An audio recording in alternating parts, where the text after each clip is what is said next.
On this episode of the Oklahoma Breakdown with Ikard and Lehman, presented by Riverwind Casino. Why are people trying to make Brent Venables and Deion Sanders have a beef? We talk about it. We also discuss what we heard that stood out at SEC Media Days, and we give you our winners and losers of the week. Please download and subscribe to the podcast, rate it 5 stars, and write us a good review. Follow the show on Twitter, Instagram, Facebook, and YouTube. Just search Oklahoma Breakdown on any of those, and you'll find us. All right, our man Michael Hosty will kick this thing off. It's time for the Oklahoma Breakdown. It's a beautiful Wednesday, July 19th, and you're listening to the Oklahoma Breakdown with Ikard and Lehman, presented by Riverwind Casino.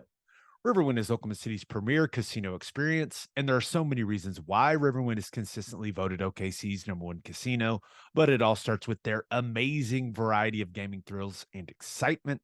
Riverwind's beautiful award-winning environment plays host to more than 2,800 of the latest electronic games with a huge selection of table games, including blackjack, blackjack match, roulette, and Teddy's favorite, craps. No matter what your game, Riverwind has it in spades and hearts.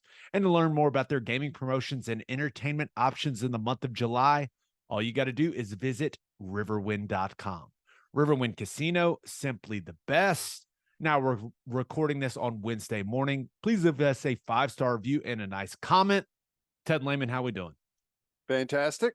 Doing great. Week is cruising right along. I don't know. We're getting close, dude. It's same thing happens every year. Feels like it's forever away, and then the next thing you know, it's on top of you, and we're about to get to that mark, man. Yeah. The season is starting to feel very close. You know, you're going to get a vacation in. My wife's still dragging me all over the country, so I'm going to get some more travel in, but we've got a plan for everything. So don't worry, ladies and gentlemen, we'll have episodes just like we always do. Unfortunately, we got to start this episode with this stupid, ridiculous. I don't even know. Where do we even want to start with this Brent Venables and Deion Sanders situation that people appear to be just dead set on making a thing? Like where do you even want to start? Well, I don't know. I guess we start with what Venables said. That's probably the most logical place to start. That's where the whole situation started, I guess. So I guess we could start there. Okay, so and I was at Big 12 Media Days. He mentioned it in the interview I did with him. He mentioned in the interview that KREF did, right? Your local radio station. He mentioned it in the interview with the OU students, right? OU Sports Nightly. He clearly, I don't know what the goal was of mentioning Deion Sanders in the context that he did, but clearly that was something that he wanted to say, right? He is not a guy that does things by accident. But here's what Venables said when he was referencing the way that they've reshaped the roster and all the new guys that OU has. He said, quote, "I gave guys 12 months of grace. I was unlike Deion. I gave guys 12 months of grace to figure it out," right? And there's some context around that, but that's the main thing that has really become a big deal, right? The thing that has blown up. I didn't interpret it as a shot at Deion Sanders, Coach Prime, but it appears that a lot of people have, Ted. And what do you make of this entire thing? Well, what I make of it is a simple pointing out of two different ways of handling roster management. That's how I look at it. There's the way Deion did it, which all of the same people that are upset about what Brent Venables said were probably the people at the time whenever Deion was doing what he was doing that were asking, is this okay? Is this all right to come in and ask this many players and say these things right away? My main thing is there's two different situations here. Deion came into a far worse situation than what Brent Venables did. So I could understand the way that he handled it right away. Okay. I don't have much of a problem with that. Venables came into a better roster than what Deion did. So with a better roster, I could understand giving some of those players a little bit more time to see exactly what you got and see who's dedicated, putting in the time, improving, developing. I honestly don't see any problem with it at all. It's the strangest thing ever. Now, I will say that Venables did somewhat bring this on himself by putting a name to it with Deion. Could have just said, I gave guys a full year to do it. There's others out there that, whenever they come in, they make a full roster change right away. That probably, or not probably, that would have avoided the situation, but he didn't do that. And here we are. Right. I don't think Venables meant anything by it, but if he could do it over again, he probably just wouldn't mention Deion Sanders by name, right? That is, I don't know. or he did it yeah, over again like 3 times and mentioned yeah. it. So. and that's the thing. It's I wonder what, because I'm convinced Brent doesn't do anything by accident, right? He is one of the most calculated and prepared people I've ever been around. And for whatever reason, and I'm not entirely sure, like he wanted to mention that he did it differently than Deion Sanders. Right. I'm not sure what the goal was. And because he mentioned it multiple times, and if he wouldn't have mentioned him by name, I agree with you, Ted. I don't think this ever becomes a thing. So I'm trying to figure out why he did it. Right? Like what the goal was, what was the outcome that he was looking for by mentioning Deion? Like, do you have any? I couldn't really come up with anything because I could see, I really couldn't see any positives from it, which is very unlike BV, right? Yeah. And clearly, it's not the way that you and I interpret it, but there are clearly a lot of negatives, right? When you look at a pros cons list of mentioning Deion in the context that he did, there's no doubt the cons outweigh the pros if there are any.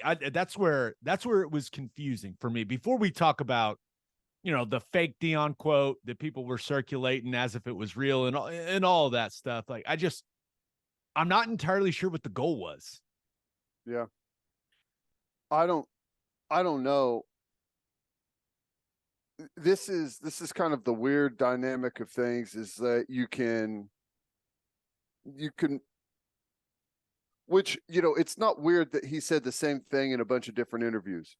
A lot of coaches do a bunch of interviews at media days, and if you go back and compare all of those interviews with one another, they're almost all exactly the same in what they say. So Especially the punchlines. Right. Yeah. So right. I don't know what it is, but it was something that was in his prepared remarks that's what he was going to do. I don't know if there's been some type of negative recruitment of Brent Venables by other coaches about how he's handled his roster, and he's answering that. I don't know what it is. I really don't know the motivation behind it, but I know that it's not all that bad. He just said he didn't do it like Deion did it. And, he did kind of frame it in a negative way about how Deion's doing it. So I don't know.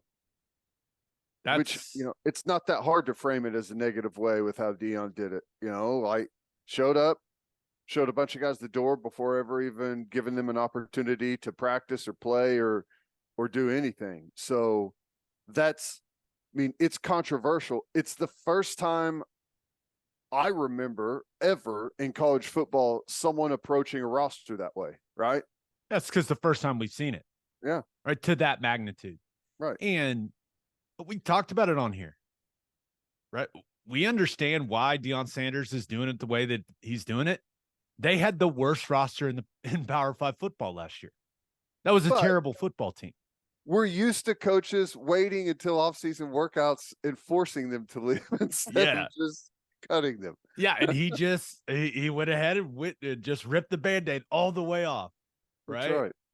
And I think they have like 11 scholarship guys back from their 85 a year ago. I mean, it's just insane. It's insane. But I think a lot of people, especially coaches, aren't a fan of the way that Deion Sanders managed that roster, right? Because this isn't the NFL, right? This is college football, even as business-like as college football feels now with NIL and the portal and all of that.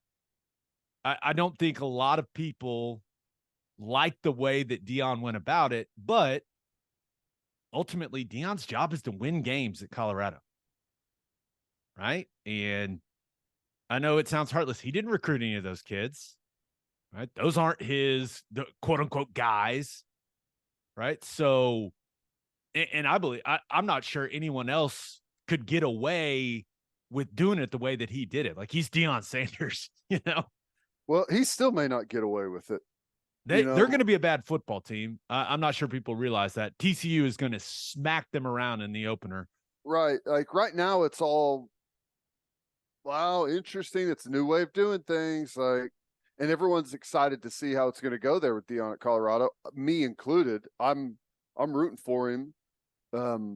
Same. But numbers wise, it's just going to be difficult, man. That's going to be really, really tough. And I know they've brought in a bunch of guys, and all right, I think we all know what happens in the transfer portal, right? There's a ton of guys that enter the transfer portal. Like a lot of guys that were in the transfer portal that were people that Deion was selecting from. A lot of those guys are guys that were, air quotes, like run off of other places, you know? So it's not like he was, there's a different portal and Deion's picking from a bunch of All-Americans. Okay. Right. It's all the same group that everyone's picking from. And outside of a small handful of examples, most of the guys that are in the portal are backup players that weren't getting time somewhere. Right.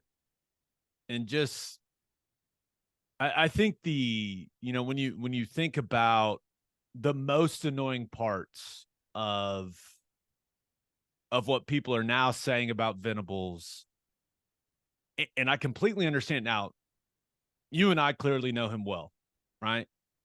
But if you don't know Venables and you don't know that he is like the ultimate no excuses guy, the frustrating part for me is him saying it, mentioning Deion, framing it that way. It kind of looks like he's making excuses for going 6-7 last year. And I just don't, I hate that people can even interpret it that way, because we know that's not what he's like, right? But yeah, it's, with him mentioning Deion and saying he gave guys grace, and now that, all the changes that they've made on the roster, a lot of people are interpreting it as him saying, hey, this is why we had the struggles we had last year, which may be true, right? There's probably a lot of truth in that, but yeah, there's a lot of people that are saying, oh, look at Venables making excuses for the bad season they had. And damn it, that pisses me off. Yeah. I don't know. If it's a way to make excuses, which I don't know, maybe it is, because you're right. It's very easy to draw that from what he's saying. It's a really bad tactic. For the most part, that whole situation, like the 6-7 season, which unfortunately we'll remember forever, but I think the college football world has moved on from that. Right. If there was a time to say, that's why you went 6-7, it was like in your exit interview of the season. Listen, this didn't go well. I wanted to give a lot of guys on this roster a little bit more time. In hindsight, that was a wrong way to do it. So I don't know, but this is a really bad time to make excuses for 6 and 7 whenever you've got all the positive momentum that you do right now in recruiting. You feel good or better about your football team heading into this season. It would be very strange tactically if that was the case. Yeah. And I can't say whether it is or isn't. I mean, I can understand when people say that that's what it sounds like, because it kind of does, but it's really, in the context of those quotes, it wasn't really in response to being 6 and 7 last year, was it? It was just like talking about the total roster turnover. This is what it was in the context of. It was, hey, Brent, how you doing? Very long answer, stream of consciousness, and it was within that answer, right? That's usually how it goes with this. You have to go back in there and dig it out somehow and try and figure out. Yeah. Yeah. How do the linebackers look? Deion Sanders changed his entire roster and I didn't. Yeah. But the part where this thing just went off the rails, right, was there was a graphic going around that had a fake quote attributed to Deion Sanders that somehow created a fake internet beef between Venables and Deion. And basically in the fake quote for Deion, it said that it said that Venables had needed to refer to him as coach, which was hilarious, right? If you go back and you think about Deion Sanders saying stuff like that in the past. And then he said that Venables had crashed the Ferrari that is OU football. And it was a funny joke, but I imagine whoever came up with it didn't think it would spread the way that it spread. I had so many people send it to me, and my initial response to everyone that sent it to me was, did you Google it? No, I saw it on the graphic. Well, did you Google it? Did he actually say it? Oh no, bro, it's fake. Well, no shit. Here's an easy rule for people.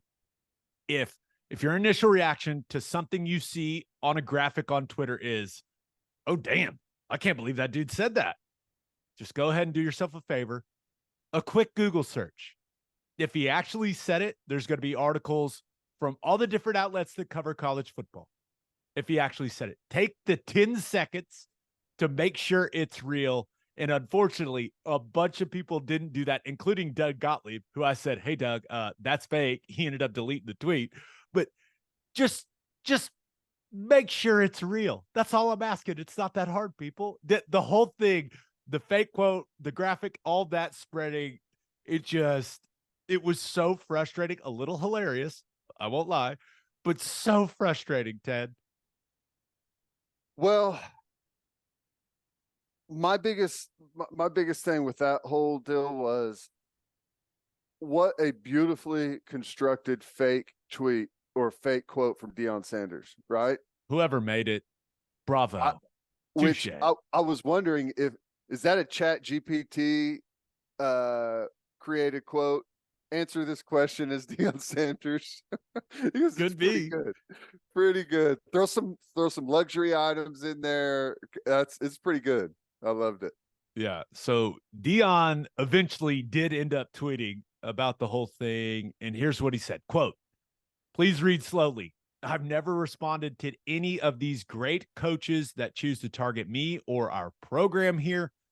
I'm walking and talking the talk. And if it were truly me, I would have referenced a Lamborghini. That's hashtag Coach Primes.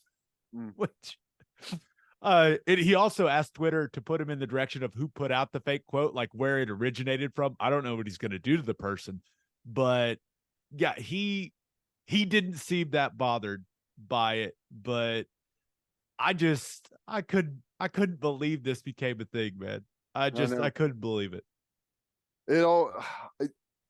When you start to get the national talking heads to respond and have opinions of it, that's whenever you look down and you go, oh, it's the middle of July.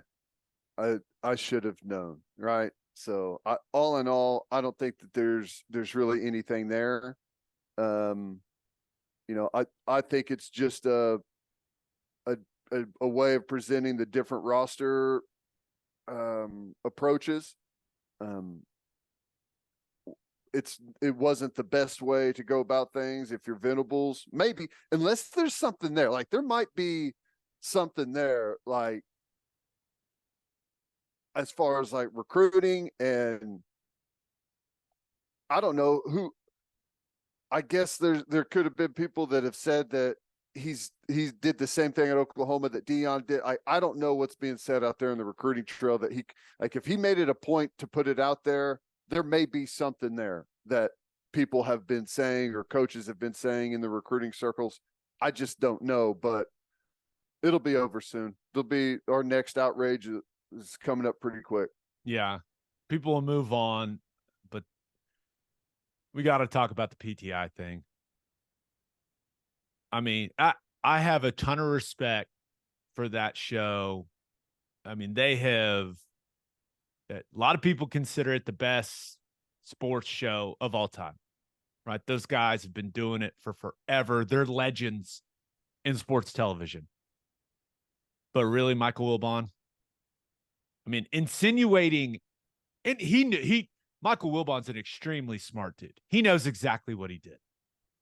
Insinuating that Venables said this and went after Deion because Deion is black. I just, I got to assume that Michael Wilbon is limping around town today after pulling a muscle with that reach. That was so weird. Like it was really, really odd. Yeah, it's and this is like a larger thing, but it's not it's really bad place to be in society when you can, like, clearly and overtly, like, right out in front of everyone, label someone a racist, and it's like that's not even a big thing.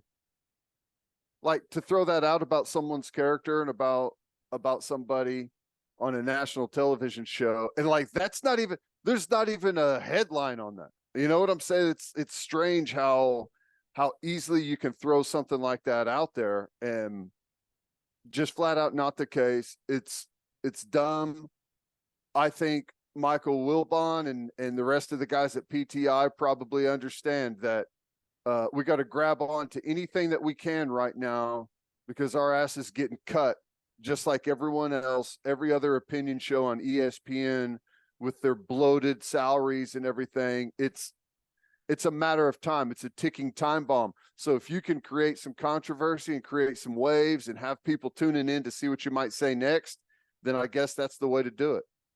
Well, I think Wilbon became very familiar with OU Twitter, if my timeline was any indication. And I encourage all OU fans to tweet at him and say, "Hey man, what do you mean by that?"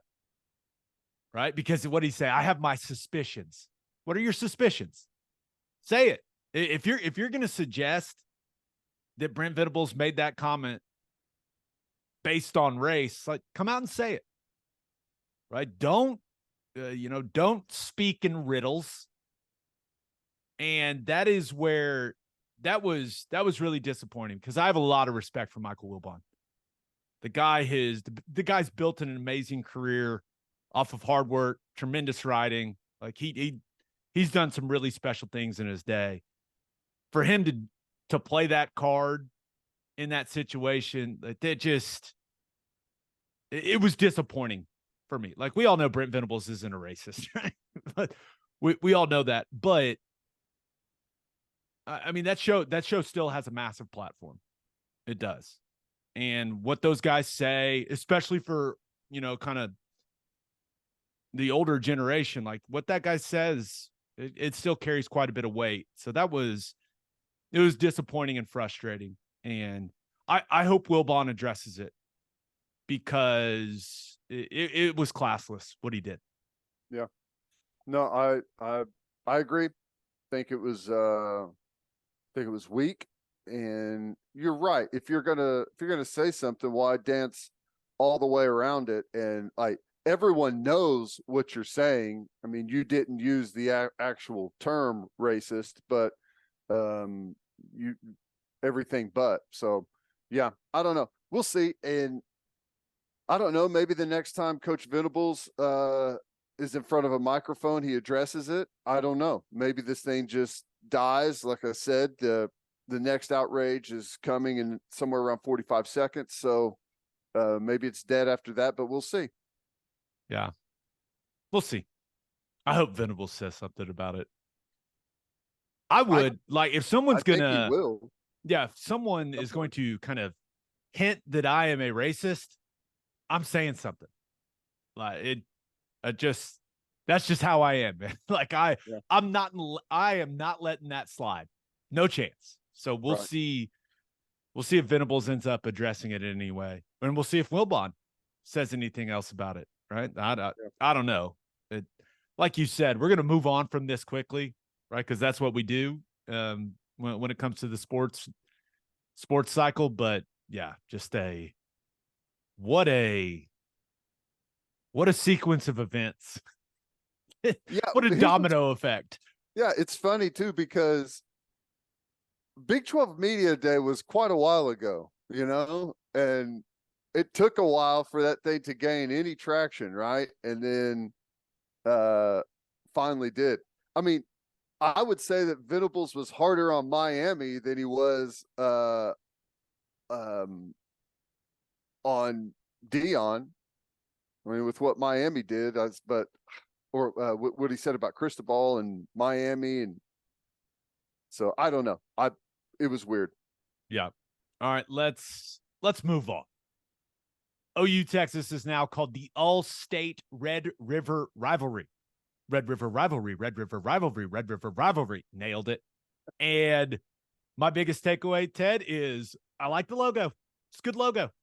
Other than that, I'm going to keep calling it OU Texas, right? If I have to refer to it as Red River anything, I've always referred to it as Red River Rivalry because that change was made, from shootout to rivalry when I was a kid, and it just kind of stuck for me. I never called it the showdown, even though that may have been what it was called when I played in it. I I love the change. If we can't use shootout, let's go with Red River Rivalry. But I'm still just going to refer to it as OU Texas like I always do. Easiest way to do it. Yeah. I'm the same. And I think, is it every time they change a sponsor, they have to change the name so they can draw some attention back to it? That Allstate is the new sponsor for it. Is that how that works? I Everyone loves a rebranding, right? Yeah. Yeah. New logos get the people talking. Yeah. I do And then like the logo though. The fact that the golden hat wasn't in the logo before is just insanity, and good on Allstate for working it into the new one. It looks good. I guess, I mean, when you go to like marketing school, I don't know that it seems easy, but a giant golden hat maybe doesn't come off as the first thing you would think of to make a good logo right away. But I don't know. You're right. It works well. I mean, it's the trophy for the game. It makes all the I sense know. in the world, right? I know. Yeah, that's right. Any other thoughts? I know a lot of OU fans saw it. They're like, I'm going to keep calling it the Red River Shootout. Or I think a lot of people are like me and just call it OU Texas. But did this mean anything to you? Are you a fan of the new sponsor? Are you an Allstate guy? Are you glad AT&T has stepped aside? The only thing I thought was, oh, that's going to be tough for some people to say that aren't used to saying it. And that's a nice logo. That was my reaction. Well, whenever they changed it back to Red River Rivalry, obviously with me, I brought up instantly how dumb it was that they changed it from shootout. As if because that's what the game is called, that someone might show up and think, oh, I thought this was a shootout, so I brought my gun. Ridiculous. So I think about that. And then I think about how dumb it is that Texas fans call the game the Texas OU game, which I know they want to put Texas first, but it sounds so stupid, right? It's way harder to say. It Yeah, it absolutely is way harder does to not say. flow. And I know that like I'm arguing for putting OU first, but I don't even think about it. It's just the way that it comes off the tongue is so much better. Yeah, I've had this discussion with a lot of guys that work in TV and radio. And this has always been my suggestion, right? If you have a strong tie, right? You call it your school first, right? So you call it OU Texas if you're us. If you're, our buddy Fozzie Whitaker there at Longhorn Network, Michael Griffin, you call it Texas OU, right? That makes all the sense in the world, right?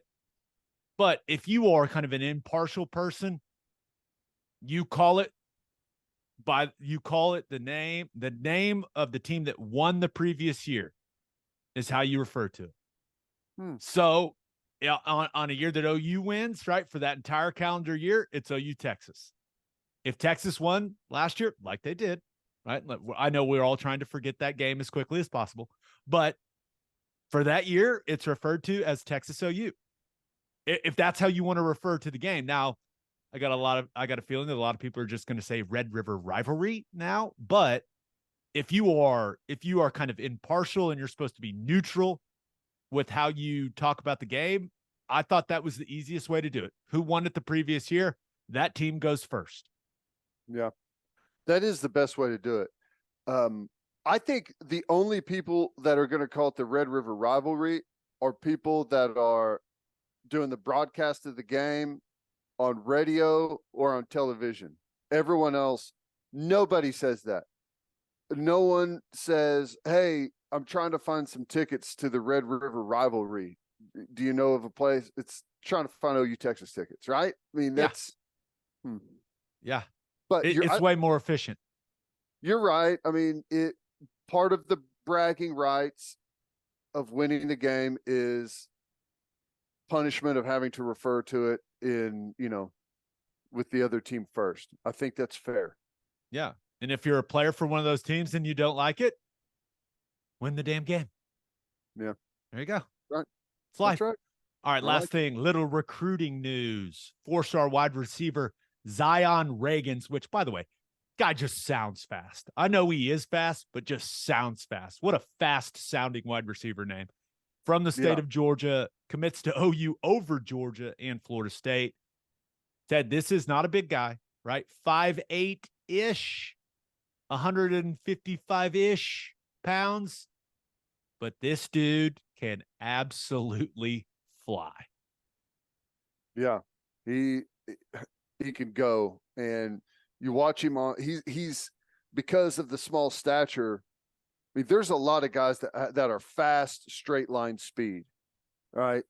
And he's got that without a doubt. But what's interesting about guys like that is like him, he's at that full speed. He can make a full speed cut running at elite speed. Most guys can't do that. Like if you watch, right, remember when the guy at Seattle receiver that chased down the dude at Arizona. DK Metcalf. Metcalf. Like he can absolutely fly. But he can't be stretched out full speed and put a toe in the ground and change directions. All right. Just can't do it. It would kind of just be unfair with the way that dude is built. It'd be unfair if he could. Now, he can, I'm not saying that he can't make cuts at high speed, but when you watch Zion Ragins, or is it Reagan? I don't know. I figured if it was Ragins, it would have 2 G's. Double G, yeah. I've heard Ragins, but I don't. Let's go with that then. Yeah. Zion, when you watch him play full speed, just like he's once he gets up to the top speed, he doesn't ever come back down. It's impressive. Yeah. He's got a 10.37 100-meter on his resume, several 10.5s. He's a guy that won the 5A 100-meter state championship as a freshman and sophomore. Something must have happened his junior year because he only got second, I guess. I mean, Are we recruiting that guy? Yeah, we need to recruit whoever beat him. That's for sure. But I think when you look at this, a lot of people see it and go, well, he's tiny. He is, man. That's right. But we've seen OU use smaller wide receivers and have tremendous success. And it's, I think the easy one to refer to is Hollywood Brown. When he got to OU, that dude was not big at all. And look what he ended up doing, and look at the type of professional career he's having, especially when he's healthy.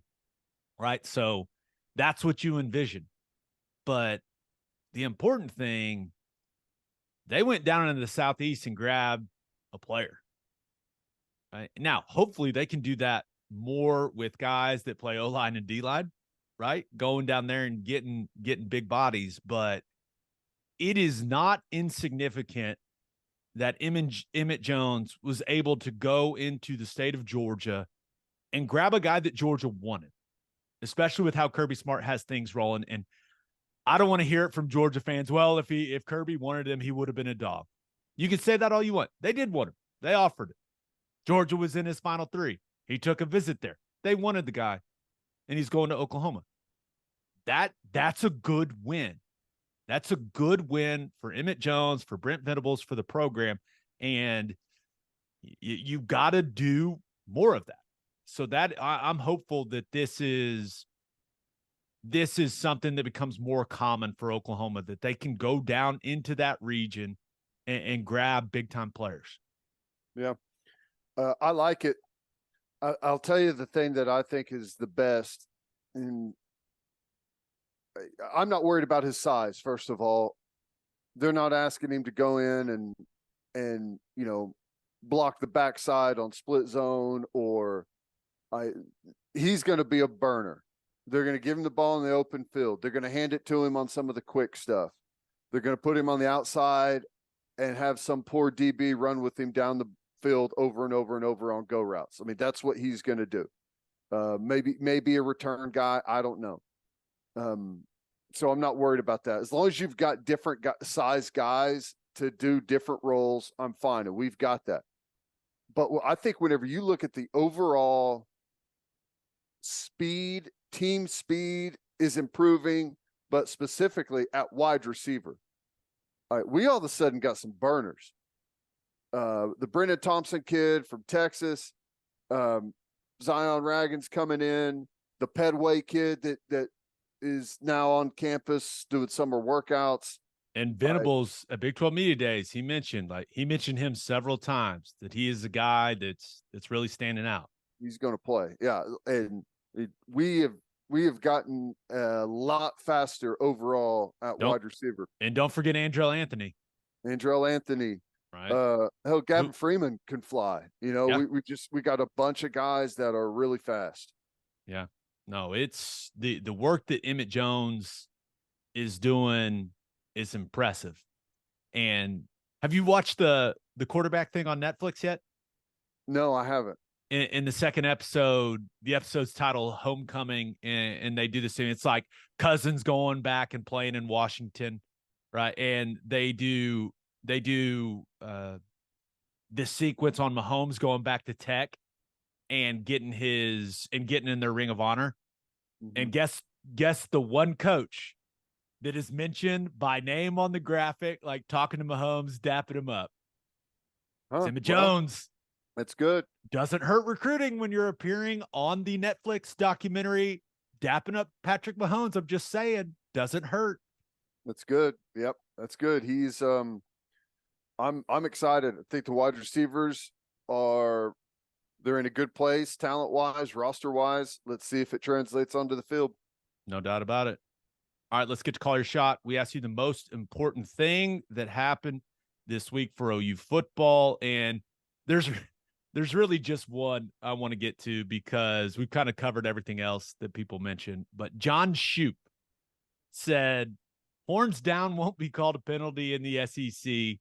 Hashtag Red River Rivalry because the SEC doesn't bend the knee to Texas. Hashtag Boomer.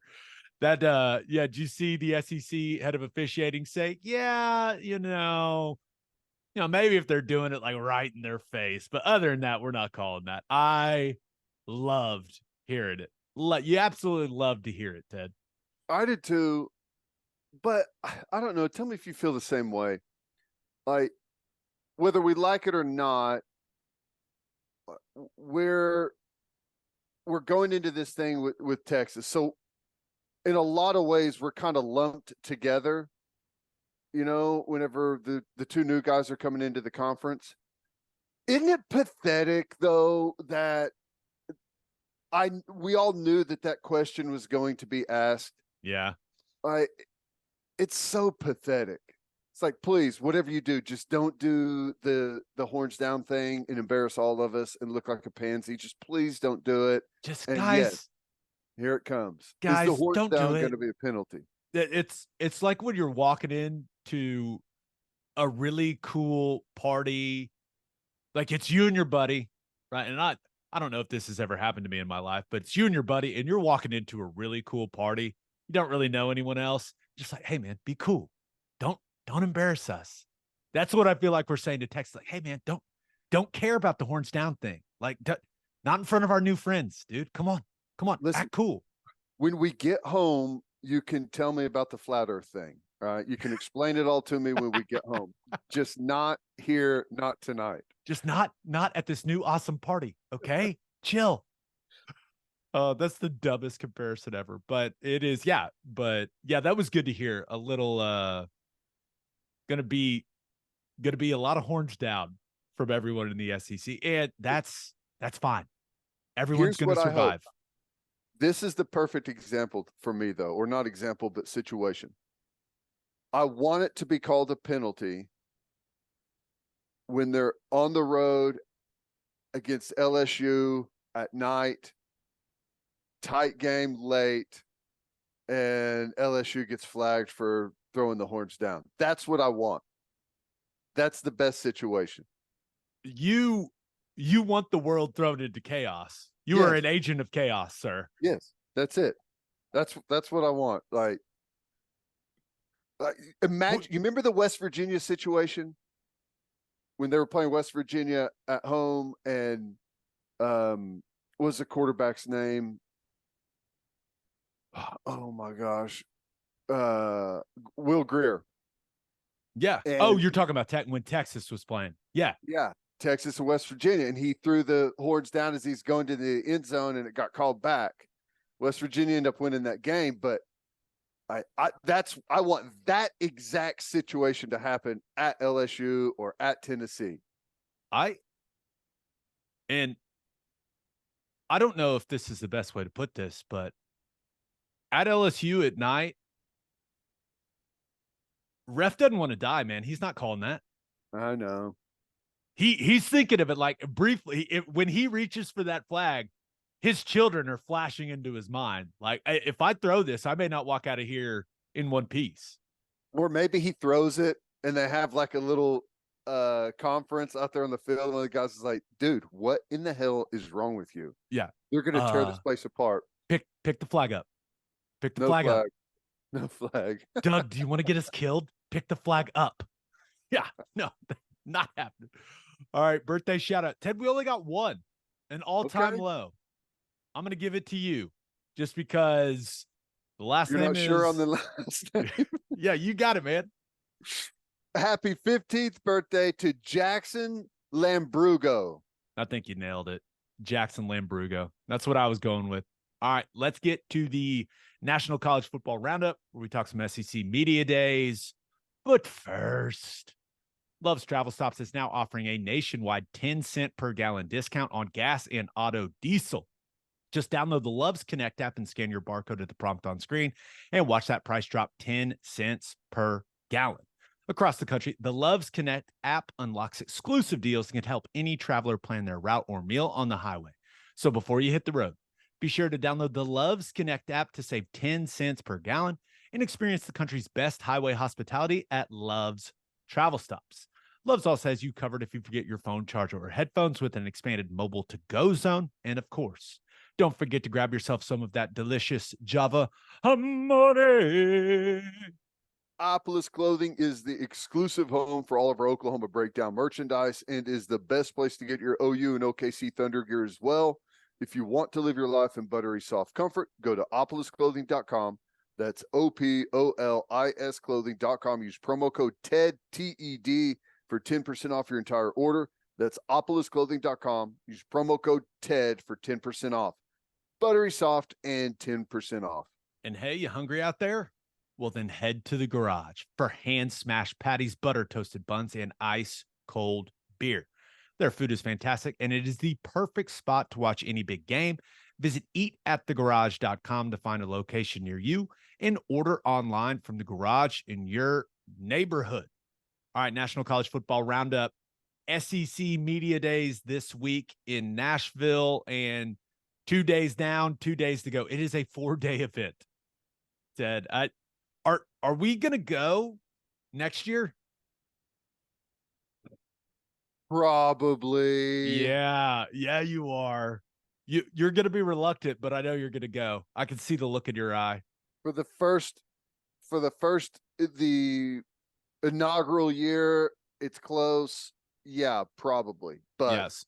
Yeah, so Greg Sankey announced that SEC Media Days will be held at the Omni in downtown Dallas in 2024, which it seems like a very nice welcome to Oklahoma and Texas and to all the media members, right, that cover those teams. Going to be awfully convenient. We got to go. I would assume we'll both be there doing radio. Maybe we can sprinkle in some podcast stuff while we're down there as well. Be easy, knock it all out. And my goodness, 4 days, it's like there's concerts going on. There's all kinds of crazy stuff. So it's probably going to be a scene. Yeah, it seems like the SEC is pretty dead set on getting the media members that cover that conference nice and drunk.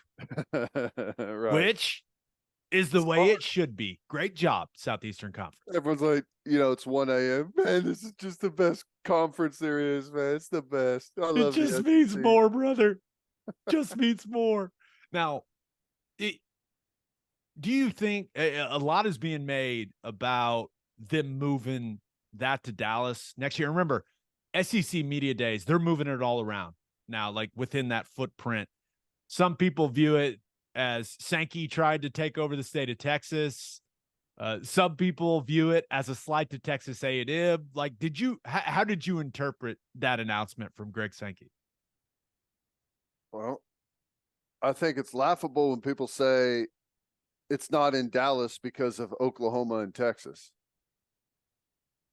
Yeah, it is. It's never been in Dallas before. It's a massive media market that they're trying to capture. And how did they try to capture it? By bringing in Oklahoma and Texas. All right, that's it. So they're going to go to Dallas because Oklahoma and Texas are in the. It's not to be closer necessarily, but it's to get all of those fans in the Dallas area, OU fans, Texas fans. I mean, there's a lot. It's a huge football area. And to be able to go into that market, and I'm not saying that market wasn't interested in the SEC before. I mean, everyone in college football has been, but to be able to welcome it and put your stamp SEC in Dallas, something that they've never done. And that specifically is the reason they brought in OU and Texas, is for that huge market. OU and Texas dominate Dallas, and the fact that the SEC is going to be able to move in there and grab those ratings, they're going to celebrate it, and they're going to make everyone aware. Yeah. And it makes you wonder, because when you look at Dallas, like the breakdown, there are alumni from everywhere there, right? But there are a ton of UT grads and a ton of OU grads. I don't think a lot of people realize just how many OU people live in Dallas. Huge. The OU Club of Dallas is huge. It's massive. And I love that the SEC is, I don't know if throwing OU and Texas a bone is the right way to put it, but the fact that they're saying, hey, yeah, welcome to the conference. Your fans, all these people, like all the media members that cover your teams, we want you to feel welcome. I just think it's smart business from Greg Sankey right? And I'm sure there's a little, hey, we want the SEC or we want Dallas to be an SEC city. I'm sure there's a little bit of that to it, right? There is always a business angle to these decisions, but at the very least, I just think it's Greg Sankey saying, "Hey guys, welcome to the conference." And I don't know, when I saw it, I was like, "Thanks, Greg." Like that makes me feel good. I don't have to go that far for my first SEC media days. It's gonna be fun. I'm gonna be comfortable there in Dallas. I don't know. I just thought it was a common sense, intelligent decision from the conference. Yeah, and it's probably going to be it's always a big deal. You see what's been going on now with it. It's a huge deal. They do it right. My guess is next year in Dallas, it's going to be over the top just to say like this is kind of how we do things. And you're going to have a lot of people kind of coming out of there saying like gearing up for the season, going to be like, this is going to be different. It's going to be insane. I think that's what they're going to try and gear people up for. And I don't know. It's awesome. And listen, it's in Dallas. Dallas has not been in the footprint before.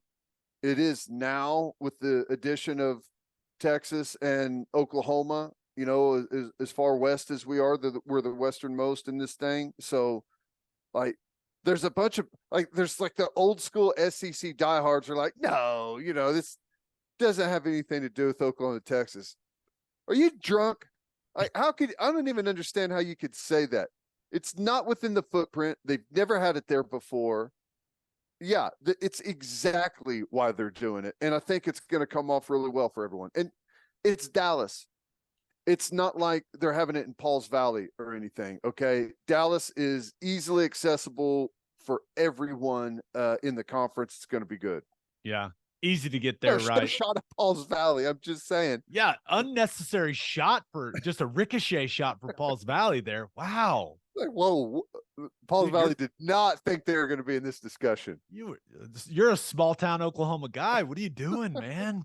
Love Paul's Valley. It's fantastic. Yeah. But I think Texas A&M fans are going to get over it, right? Anytime focus is placed on Texas and not them, they get all up in their feelings. And I'm sure they're annoyed that everyone's saying this is only for OU and Texas. They're like, no, there's lots of A&M grads in Dallas too, which there probably are, but no one really cares. But yeah, this is cool. And I'm excited. I think it's smart by the conference. It's exciting for OU and Texas players, fans, media members. And I won't lie, it made me wonder if Oklahoma City could host SEC Media Days someday. Can we get big enough to host SEC Media Days? They move it around. Hey, if Hoover, Alabama can host it, and I know it's just right outside of Birmingham, I get that. But if Hoover, Alabama can host it, Oklahoma City can host it. Just saying. Agree. Just saying. Agree. You look concerned. What happened? I am. Can I run to the restroom real quick? Ooh. I got snot that's about to run out of my nose. I was looking for a Kleenex. And a break. And we're back. All right. Looking at some of the other significant things that have come out of the first 2 days of SEC Media Days. Jimbo Fisher, man. He just loves making his fan base nervous, doesn't he? I mean, he refused to say that Bobby Petrino will call the plays for Texas A&M. And here's what he said. Here's the quote. Hopefully he'll call the game. We'll have suggestions on things we do, whether it's offense, defense. Every coach is always involved. It's more a collective thing than people want to give it room for. Now, he went on to say that he's got a ton of respect for Bobby Petrino, his ability to call plays, thinks he can do it. But Ted, Jimbo Fisher refuses to come out and say, yeah, Bobby Petrino is going to be our offensive play caller. And I don't think Texas A&M fans like hearing him not just come out and say it, man. It's starting to make that fan base a little nervous.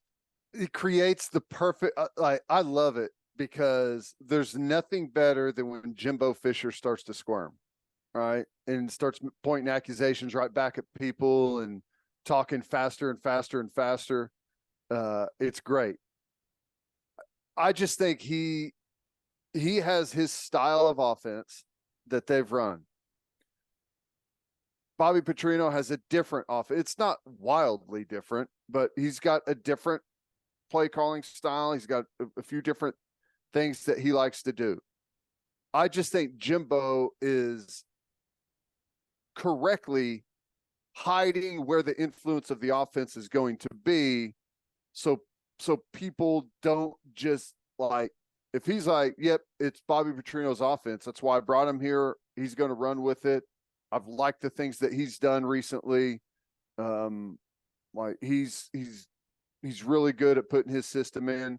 Well, then everyone is just going to only study his system, right? If you go out there and say that, and if you at least leave a little bit of mystery there, guys are going to have to still dedicate time during the offseason of what A&M has done recently and what they think they may continue to do, and like what of the key things from Jimbo's offense that they may pull from and continue to do. I think that's all he's doing, is just trying to keep people from really dialing in and keeping things as clouded as possible. But I love that everyone keeps asking him and making a huge deal of it. It's great. I love it.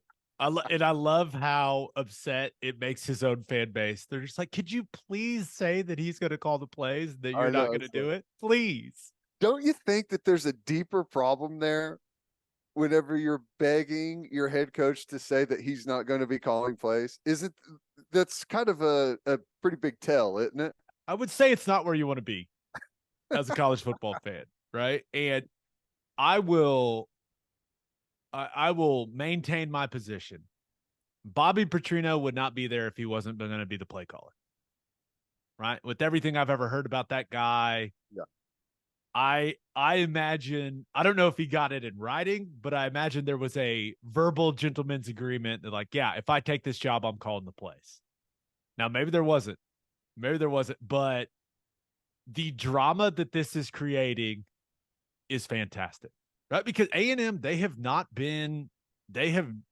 just not been as good as they should be offensively these last couple seasons. They just haven't, right? With the talent that they have significantly underachieved offensively.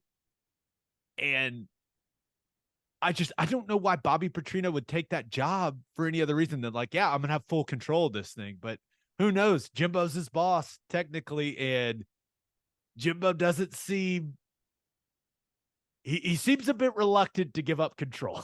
Just a little bit.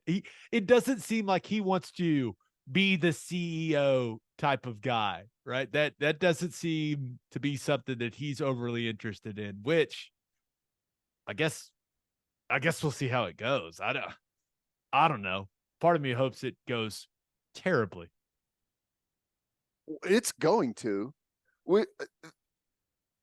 Just think of the situation. I think Jimbo, sometimes I feel like he's purposely trying to get fired. Get the buyout. Just think of this. Like, after last offseason with the whole Saban thing and how they did the recruiting class, tons of controversy, goes into the season. They have a horrible year. They lose to App State. It's just chaos. Who would ever think hiring Bobby Petrino is going to bring stability at offensive coordinator to their situation? Like, what hire is that? You are purposely creating a sideline feud that's going to be on national television in a horrible loss to, I don't know, insert whatever team you want. It's going to happen. It's going to be a disaster. I'm glad. This is the type of things I want to see. It's just the craziest hire ever, isn't it? I was in about the middle of the season when TCU was really getting rolling and A&M was struggling. I was like, man, Jimbo should try to hire Garrett Riley. Like, I was dead set. I was like, they need to go after Garrett Riley, pay him whatever he wants, have him come in there and kind of jumpstart that offense, modernize it a little bit. and they hired Bobby Petrino. Yeah, he was on the defensive for so long about it. Someone smart actually hired Garrett Riley really Yeah. quickly, like right Yeah. out of the gate, paid him a ton of money. Who's that? Oh, someone who's won a couple of national championships in the last 5 or 6 years. No big deal. Yeah. So I don't know how it's gonna go. They got a lot Yes, of you good. do. I'm thinking it won't go well, but maybe I don't know. Even if it goes well, it's going to go bad. That's true. You But know what I'm saying? some people, you've been around people like this. Some people just need that person in there that's gonna rub them the wrong way and like grind their gears, and for some weird reason that gets the best out of them. Maybe that's what Jimbo is doing here. He's like, who can I bring in here to piss me off as much as possible to where I get the best out of myself? Let's bring in Bobby Petrino, like the one of the strongest personalities possible. I don't know, but I know this. All the Texas A&M fans that I know are worried about this situation, and I love that. I think it's going to be incredibly entertaining throughout the season to see how it goes. I actually think Bobby Petrino runs a good offense. I do. But this is why I think not that he's trying to get fired, but that he's I purposely directly shoving it in your face. We need to get new and innovative. So he hires the oldest offensive coordinator in the country. Right? I mean, even though his offense is, it's not like they're running stuff from the 80s or 90s. Like he's good at offense, but the hire still says, okay, I'll hire someone, but I'm not going to hire someone new and innovative. Like it's like I'm going to do this the way I want to do it, and I want everyone to look at this hire. And no one liked it. There's nobody that liked it. Some people may have acted like it, but it's him like forcing his will over the entire fan base once again. He's in charge, man. That's right. All that money's guaranteed, all of it, and the fans are going to have to deal with it. It's going to be his way. But one of the interesting parts, I talked to Dana Holgerson and Gus Malzahn, both of them at Big 12 Media Days, and they both have gone away from play calling.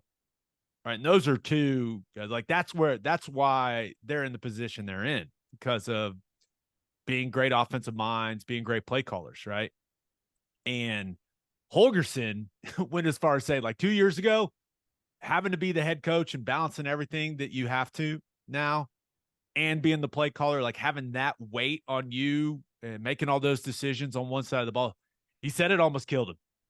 He was like, we were going, I think they were going to play UConn or something like that. And he said, someone else call it. I can't do it. I'm done. Like I'm toast. And Gus Malzahn said the same thing. He was like, dude, there's too much going on now in college football for me to be able to focus all the energy I need to focus on the offensive game plan and getting ready and getting it to the place that I want to get it to, and also having to handle all the other duties of a head coach. He's like, I can't do it anymore. So it was just funny to hear those guys talk about it like that. And then you've got Jimbo Fisher, who A&M has not had a ton of success these last couple of seasons, going, we'll see. We'll see. We'll see. We'll see who calls it. Anyway, both of us can call it. It'll be fine. It's like these other guys are like, it's unsustainable. It's brutal. Couldn't do it anymore. Meanwhile, Jimbo's like, maybe I still got it. It's like everyone else, you guys design it, I'll call it. I need to be the one over there holding the play sheet. Yeah. Well, that's what Holgerson said. It's interesting. He's like, I am in the room. Like I'm in the offensive room. I want to be comfortable with every play on the call sheet, right? With what we're doing situationally. He's like, I'm heavily involved, but on game day, he's like, maybe I'll flip on the headset every once in a while, suggest something, but it's like, it's too much, man. So I found that really, really interesting. Yeah, it is. there's a lot to it, man. And offensively, defensively, it just kind of goes back to my point though. Like, can you think of another coach, a head coach, that's either offensively or defensively specialized, where the fan base would be upset that guy is calling the plays? Like, if it came out that, hey, Saban's going to call plays this year on defense, you think people would be upset about that? No. Like, anyone, like Holgerson, like if they said he's calling the offense, everyone would be like, good, okay, yeah, that's why he's here, But Jimbo, it's like, no. It's so funny, man. I love it. It is Beautiful. It's entertaining for sure. All right, a couple other things. Saban is talking right now at SEC Media Days, so I'm sure some good stuff are going to come out from Nick. But in case anyone was wondering, what does Nick Saban think about OU and Texas coming into the SEC? Here's the quote. I think it's a great addition. You have two great programs with great tradition. It's going to be even more challenging. There's a lot of positives about it. Lord Saban has spoken. He likes it. That's all we need, right? That's the only approval you need. That's it. Who cares what the running back from LSU said? He knows nothing. He's not Nick Saban. Nick Saban's like, yeah, it's good. All right, then I'm in. Perfect. Yeah, that's what most people are going to say. Did you hear the Georgia? I don't know who the player was. Offensive lineman. Yeah, it was the perfect response. Like, he heard that one directly from Coach Kirby Smart before they got off the plane at Media Day. It's like, hey, if anyone asks about OU Texas, we'll be respectful of them. Good programs, going to be competitive. Like, that's it. And the player like kind of gathered himself for a second and then went right into laser focus mode. Is good. Cedric Von Pran. I'm not entirely sure how you say it. Guy can play. Interior lineman for Georgia. He's a good player. And that's why coaches send offensive linemen to media days. Big brains. Right. That's it. Right? No one really cares what the offensive linemen think, right? Even if you're going to be a high round draft pick. No, people really don't care. What position does he play? I think he plays center. Okay. I was going to say, they don't send guards. They typically don't. You don't see a lot of offensive guards making the trip. That's true. But he is, yeah, I thought that he handled that extremely well. The only other thing coming out of the first couple of days, anything that Kirby Smart said that stood out to you? Obviously, back-to-back national champs. He did address the speeding issue, said the biggest threat to his team is complacency, which is, God, what a quote. But yeah, really, those were the main things from Kirby that came out of it. Was, the quote was, "We're doing more to prevent speeding than anybody in the country." So he's, quote, confident in the education that we are doing. So I mean, what is he supposed to say? Like, hey, man, I can't control everything these kids do. Like, I'm trying my best, guys. I think it's I think he also said that it's less than it was previously. Yeah. And it's like, it's like whenever the government comes out and says inflation's down. Wait a minute, down from where? Right? From the all-time high? Yeah, okay, maybe it's down a little from the all-time high, but it was pretty funny. The complacency thing's interesting. I had Coach Stoops on the show yesterday and kind of asked him about Kirby Smart's that quote, won back-to-back titles. Like, how difficult is it? And Coach Stoops, I thought he was dead on. He says, yeah, with younger guys, whenever you have had a lot of success and there's younger guys that come in and they don't know what it was like before all of the success.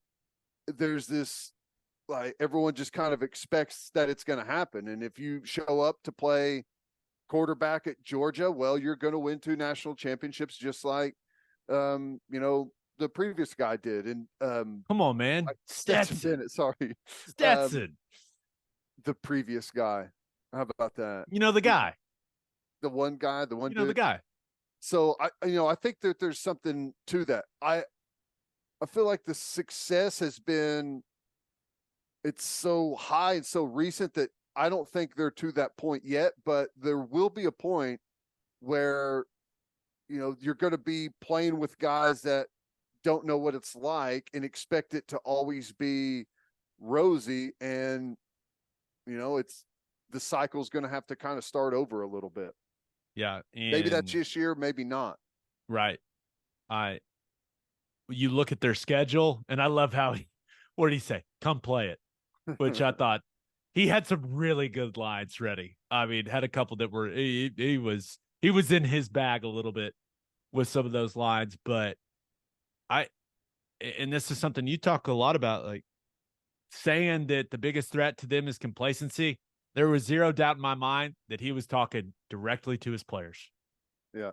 Right. Hey, like, oh, you better not start feeling yourself. Right now, you want to be confident, all these things, but like we can go win a third if you guys don't get too comfortable. Basically, that's how I interpreted in him saying that to the media, to everyone. And SEC Media Day is a big deal, right? Yeah. It's a big deal. So his players heard that, and they have to be like, yep, he's been saying it. He's going to keep saying it. Yeah. I thought one of the interesting things, now this wasn't Georgia, but I thought it was great when when Vanderbilt's coach said, "We shudder at the thought of being known as an academic institution that also plays football." Is that not the quote of the year? Hey, first of all, Clark Lee, congrats. He got an extension. They just announced his extension. And I like that guy. I've never met him, but I like him. I like how he carries himself. It seems like he is improving that roster, and it's going to be, with the academic restrictions they've got, it's going to be tough. But yeah, that was, I got a good chuckle when he said that. We shudder at the thought. Oh, it was We do good. not want to be known as a good academic school anymore. We want to be known as a good football school. Yeah, he was clearly he was joking a little bit, but yeah, we'll see. We'll see what Vandy ends up looking like. Still a long road to them being the best program in college football, like he said they were going to be. So, but hey, What seems they like they're put, closer today than they were when he took over. what was the number? Didn't they put like 600 million, something like that, or Yeah, more into facilities yeah, that they're building? yeah. Pretty And impressive. the season starts really soon, and there's a bunch of people that are staying in that hotel, which you can see into Vandy Stadium, and it doesn't look like those renovations are going to be done for the season. Looks like they may be a little behind schedule. Mm. Well, yeah, I feel bad for them. Yeah. Yeah. They shudder. So good. All right, let's finish up with our winners and losers of the week. But first, Bishop McGuinness Catholic High School represents a tradition of educational excellence in Oklahoma City. Grounded in a faith-based education, students prepare to meet their potential with an individualized academic path that strives for success. Bishop McGuinness offers a college prep curriculum that includes 22 AP courses, participation in OSS AA athletics, where they've won over 100 state championships, and numerous clubs and organizations for students to join and grow. If you want to provide the best possible educational and spiritual development for your children, contact Bishop McGuinness Catholic High School or visit bmchs.org. Financial aid is available. and attention business owners, you need Insurica in your life. Insurica is one of the country's largest insurance brokers with 30 offices throughout Oklahoma, Texas, and the Southwest. Insurica compares coverage offerings and pricing in order to design a cost-effective, comprehensive program to meet your business's specific needs. Purchasing insurance is only one way to protect your business. Insurica's goal is to help you avoid a loss in the first place. If your business partners with Insurica, you'll save huge amounts of money and control your total cost of risk. I'm an Insurica client, and you should be too. If your business wants to be best in class, connect with Insurica at insurica.com. That's INSURICA.com. As always, Ted, kick us off. Who do you have as your winner of the week? I thought this was cool. Got to go with Paul Skenes, number one overall pick from LSU. We got to see him in the College World Series. Signs for a record with the Pirates $9.2 million signing bonus, over $1 million above the previous record for Spencer Torkelson in 2020. So that's big money that clearly says that they believe this kid's going to be legit right out of the gate. And how could you not? Yeah, that is that's a big man on the mound. Huge. Yeah, you look at him, and that's where, and this is something we've talked about before. How how long does a guy like that need to stay in the minors? Right? If you're paying a guy, if you're giving him that type of signing bonus, don't you just throw him in the fire quickly? Or that I guess that's just not how baseball works. It's just we do it in every other sport, but it's not how baseball works for whatever reason. I don't know the reason. I'm sure there's good reason behind it. Right. Maybe you let him go have a little bit of failure to where he doesn't step in, get shelled one night, and like fall apart mentally or something. I don't know what it is, but I'm kind of like the arm's ready. He's got everything. We know what he's going to throw. He knows what he's going to throw. Let's get him out there and start getting some bang off of our investment. Baseball, as far as I can tell, baseball is the only sport where the decision makers go, let's go rack some miles up on this guy and then we'll bring him. Right. I don't know, it's really there's got to be some science behind it, I would assume. And if anyone out there is dialed into the baseball world like that, let us know. Tweet at us, let us know. But it's interesting because like in football, you're like, hey, we don't want this guy going. It's like you send him to the XFL to play a season or two, and then you bring him to the big club. I don't know. It's so strange to me. It is. It's totally different, and I can't imagine he spends hardly any time down. I mean, go throw a couple of games, perhaps, but get up here in the bigs where you can work with our coaches, see our players, develop in our locker room.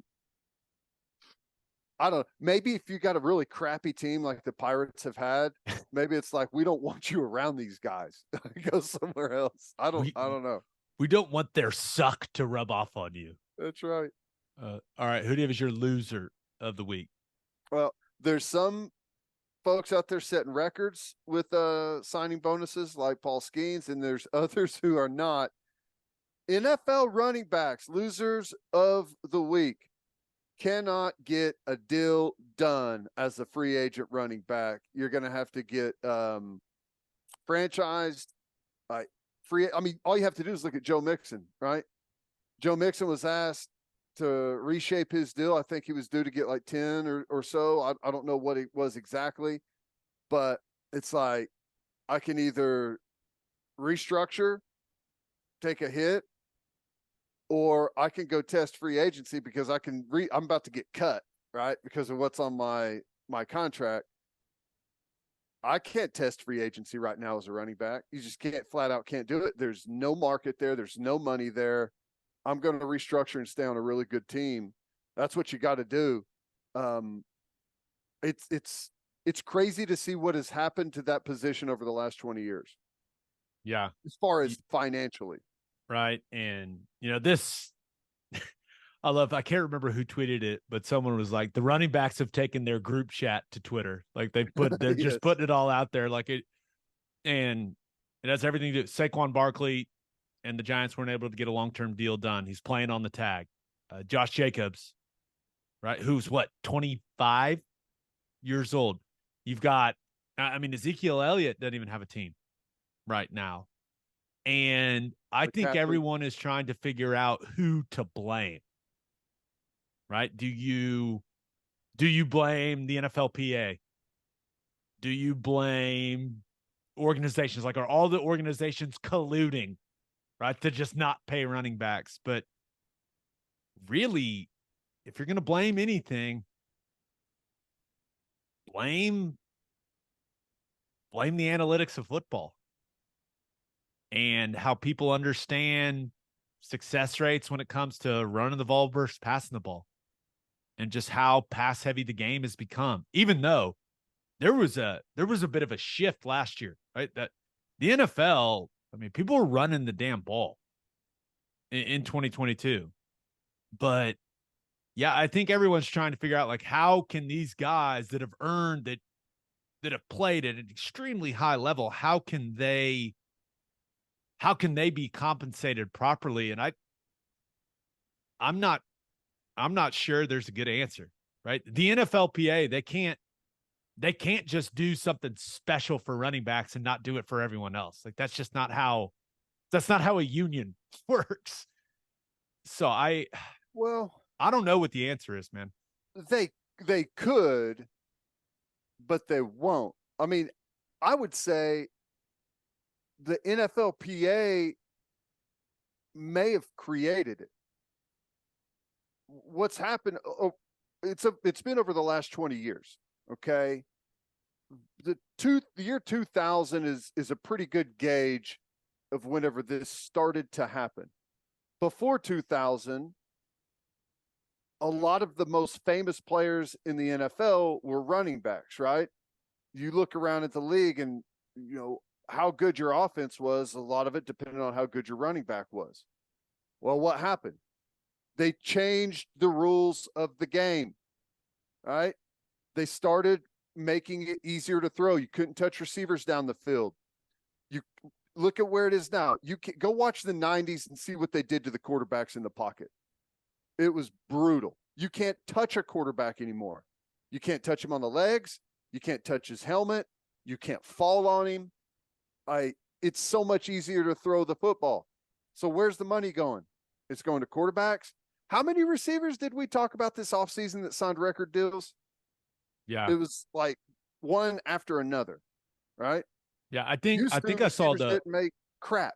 yeah, and the franchise tag number for wide receivers was like 19 point something million, while the running back franchise number that Barkley's going to be playing on, or we think he's going to be playing on, it's like 10.1. Yeah. Well, that's the thing. It's not, receivers haven't gotten better and running backs gotten worse. The rules have changed, right? So now the receivers are the star and running backs are not nearly as big as what they used to be. So, I mean, that's what's created this. They can get mad there, and then they can also get mad at the abundance of good running backs. Like the difference in a superstar running back and just a top guy. It's not that big of a difference outside of a few examples. So, I mean, it's just how the market is. Yeah. I don't know what the answer is. Right? Some people are saying, well, let them get to free agency quicker. I don't really know. All I know is this. Like, if you're a running back and you're playing college football, I would go somewhere where I know I'm going to be splitting duty with a couple other guys.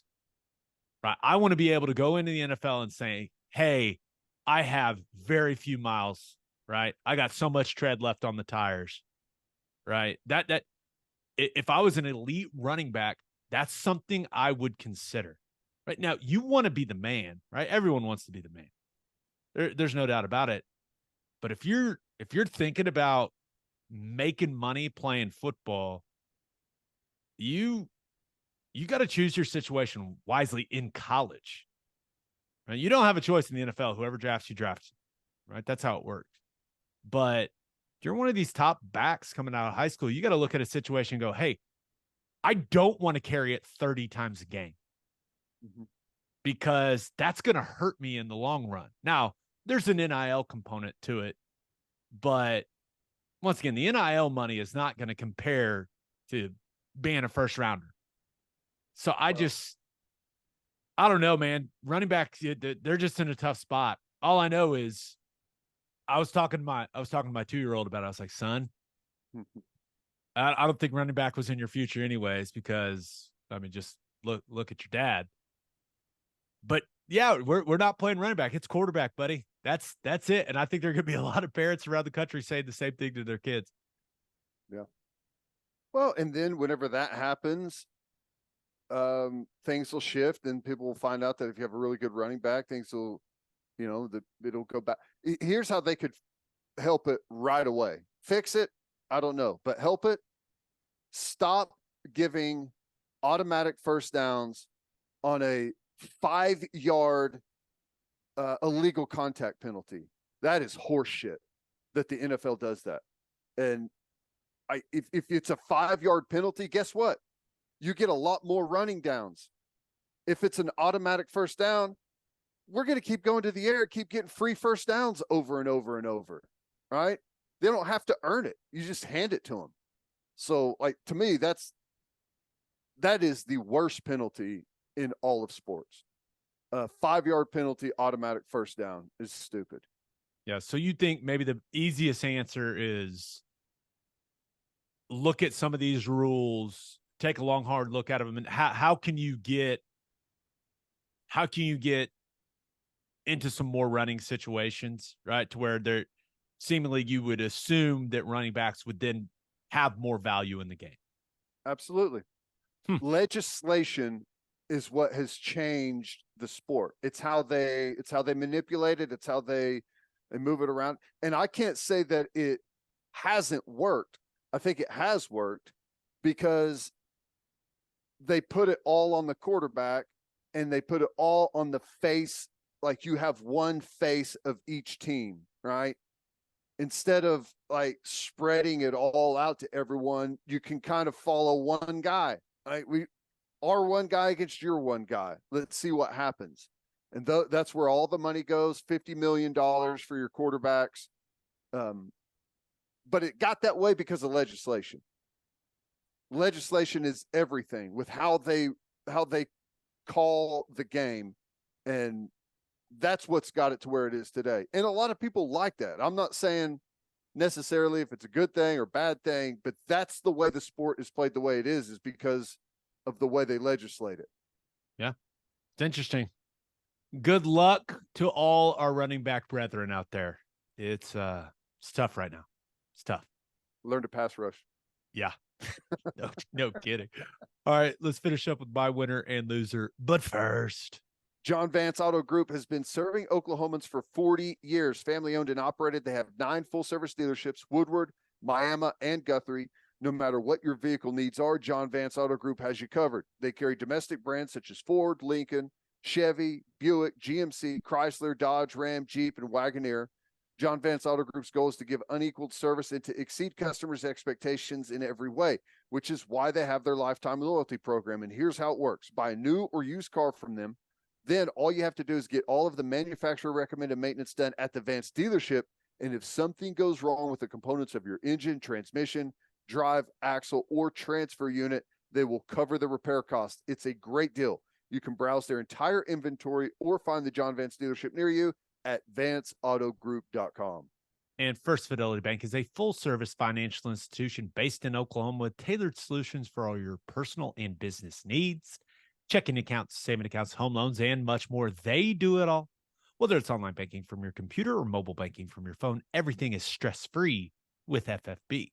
Making mobile deposits, paying bills online, and moving money to different accounts could not be easier. Ladies and gentlemen, make your life easier and go bank with First Fidelity Bank. Visit ffb.com for more information. All right, for my winner of the week, thought about going with coffee. The Open gets going at Royal Liverpool, and woo boy, those tee times are early. That is brutal. The golf sickos, the absolute golf sickos will be up and watching it live. I don't think I'm going to be one of them, but yeah, it's always fun. Major championship golf. Ted, I'm all in, but it's going to take some dedication to catch a lot of that live. I may get up to watch it all live if I was guaranteed that John Rahm was going to hit a protester with a golf ball. What a quote. That was great. When asked about whether the protesters are going to be there, he's like, I don't know. I'd hate for someone to get hit with a golf ball. It's going to hurt. It's funny. And maybe the only one I'm considering getting up for is to watch Kepka with Cantlay and Hideki Matsuyama just to see the pain on Kepka's Oh my the God. face from the pace of play. Did they do that on purpose to him? There's no doubt, Play right? the one guy that bitches more about pace of play with the slowest guy on tour.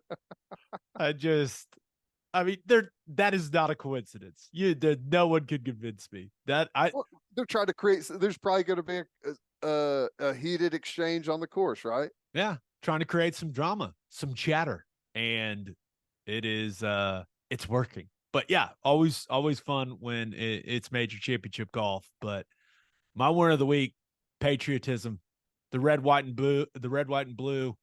Women's World Cup gets started this week, Ted. U.S. Women's National Team, first game's on Friday, and somehow they're doing it as a reasonable time, which is very much appreciated. 8 p.m. start against Vietnam. They're in Group E with Vietnam, Netherlands, and Portugal.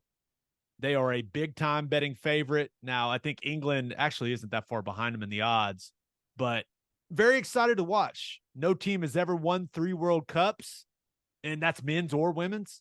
No team's ever won 3 straight, and the women in red, white, and blue are going for it. So let's go, baby. USA, USA. Where is it? Australia. Really? Okay. New That's Zealand cool. and Australia. Shrimp I on the don't. Bobby. Australia. My Australian accent sucks. I thought it was fantastic. Thank you. I I think it's strange. I haven't seen anything about this leading up to it. They're I feel like it's usually a huge deal, and when I saw this in the rundown, I was like, "Oh, I yeah, didn't realize that." the best piece of marketing I've seen is from the French women's national team. Did you see that I commercial? did see that. That was good.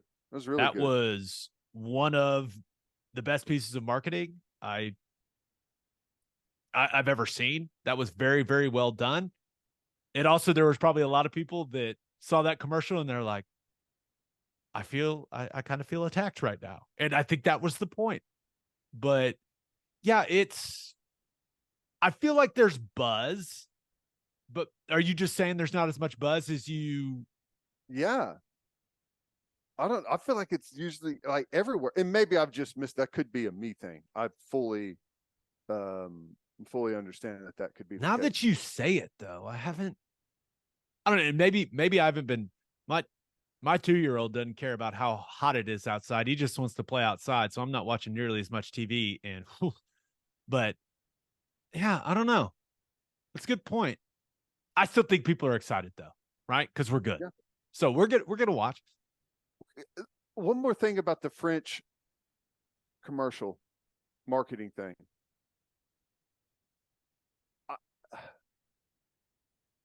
After I saw it, my next thought is, well, how long? If it can be done that good, I don't know how they did that to make it that good.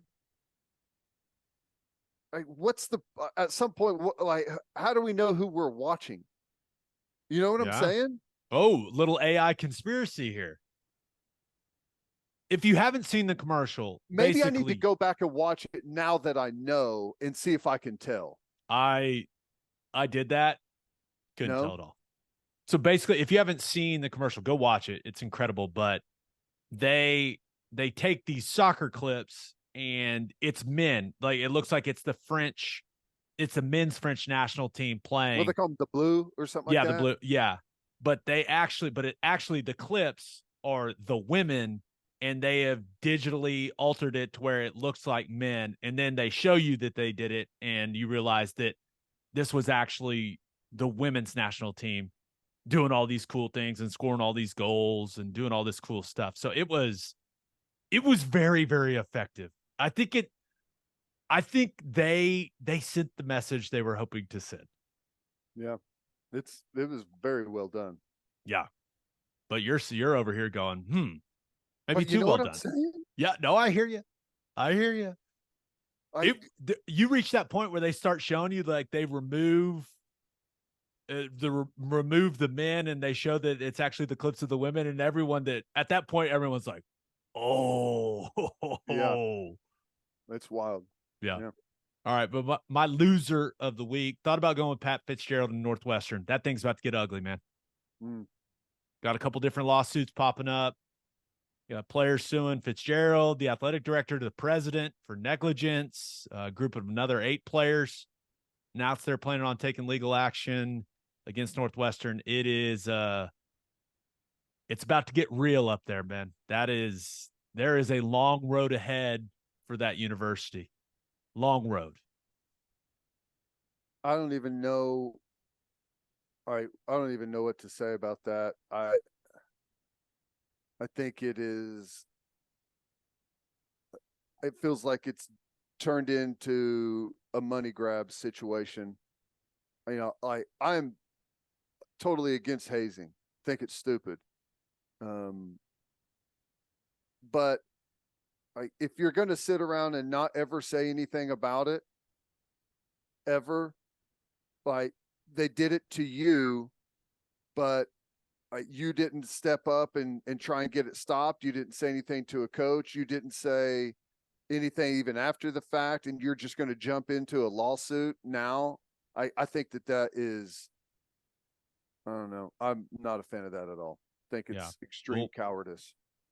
We'll see where it goes, but if I had to guess, that they're never gonna make it to court. That's gonna be a settle out of court situation.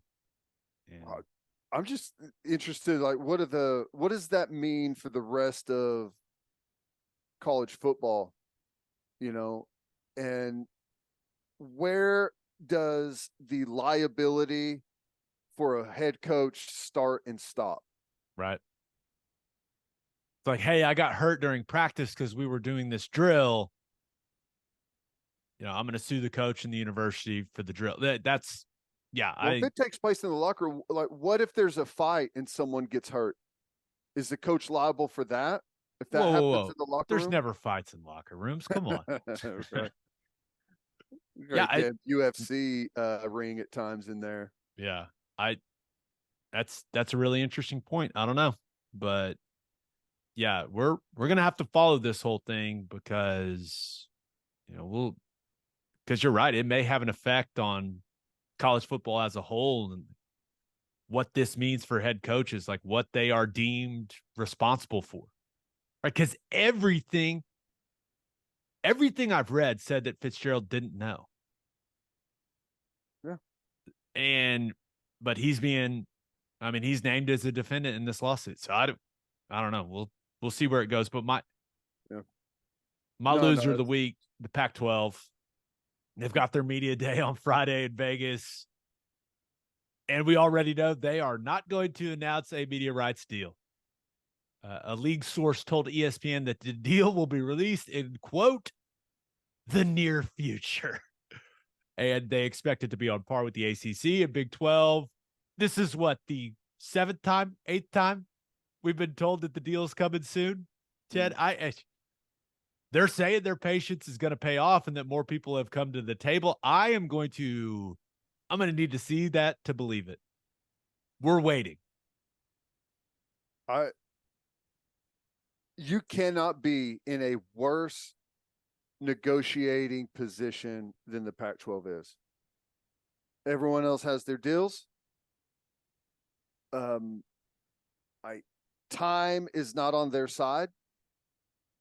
Their group is already fractured with USC and UCLA leaving, but rumors of more fraction developing. There is no offer that's going to get better. The offers are going to get worse and worse and worse. And the offers that they look at as decent right now or a month ago that they don't accept are going to get worse and no longer be on the table. That's how it is for them right now. Yeah. Brett Yormark interviewed him at Big 12 Media Day, and he straight up said, hey, I'm really glad we got our deal done early because I'm not sure we could get the same deal done right now with how the media landscape is. So I I am I'm skeptical of what some of these Pac-12 sources are telling people, right? That, oh, no, it's all fine. We got more people coming to the table. We're gonna get a good deal. It just does not feel that way. But I just want this deal to get done. I'm so tired of talking about it. I mean, I really am.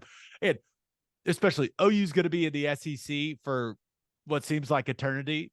Like OU's got stability. That's why they did what they did, right? You have the ultimate stability being in that conference when it comes to football. I just want this deal to get done because I want to know what the college football landscape is going to look like. And I'm aware that realignment never sleeps. I get that. But this next period of college football, with OU starting in the SEC, I just want to know what the rest of the picture looks like. So come on, Pac-12, let's get this done so Colorado or Arizona or whoever can decide if the deal's good enough for them to stay or if they're going to go somewhere else. Please, we just want to know what teams are in what conference. Get it done. I didn't think about this until just now, but I'll add a layer of suck onto the top of this for the Pac-12 with timing. Have you followed the writers strike? Oh, yeah. Because all I'm doing is watching, like, there's none of the shows are on right now. Like, none of the late night shows. They've been off for forever. So I'm just watching. I'm streaming Netflix and everything. There's plenty of content on there. All right. I didn't know anything about it. And then I saw a clip yesterday. And I don't know what all the grievances are, but one of them are with streaming services and the royalties that streaming services are paying. So that's a huge piece of it, from what I understand, from what I've read. Yeah. So I guess I don't need to get into the fact that, but streaming was supposedly one of the avenues that the Pac-12 was looking at, right? Some of the streaming services. Well, the streaming services are they're in the middle of something that's way bigger. And frankly, I don't know, like they may be worried about their bottom line as far as like the users are not going up anymore. And if they have to start paying royalties per view, as opposed to just buying the rights overall, which is what they've been doing, that could massively affect their bottom line. Yeah. So that more bad timing for the Pac-12. Yeah. And you think, because remember, there were a lot of reports that streaming was going to be the main portion of what they were going to do, right, with their media rights deal. So with everything they're dealing with, and the writers are striking, and now the actors are striking. So there's a lot going on. Best of luck to our man, George Kliavkoff, and to the Pac-12. Just get it done. I want to know who's in what conference. Get it done, guys. Come on. On that note, episode 337 in the books. We'll have a new podcast that'll drop Sunday. Just a reminder, you can hear Teddy from 3 to 6 on 94.7 The Ref. You can hear me on Big 12 Radio, Sirius XM channel 375.